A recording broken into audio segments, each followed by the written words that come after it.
Hello my dear beautiful, tukiwa tumemaliza kusherekea sikukuu ya Eid, nataka leo nikwambie kitu kimoja. Hakikisha unafurahia kila nyakati za maisha yako. Hakikisha kila kipindi cha maisha yako unafurahia.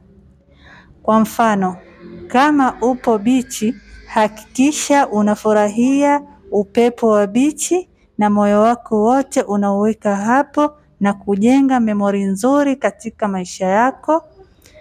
Na kama uko nyumbani na familia, hakikisha moyo wako wote unauweka hapo na unafurahia na familia yako na kujenga kumbukumbu nzuri katika maisha yako, kwani kipindi hiki hakitojirudia. Na kama upo kazini, hakikisha moyo wako na akili yako yote unaiweka kazini na unafanya kazi kwa bidii. Ni hayo tu nataka kuambia my dear beautiful. Napenda sana. Bye.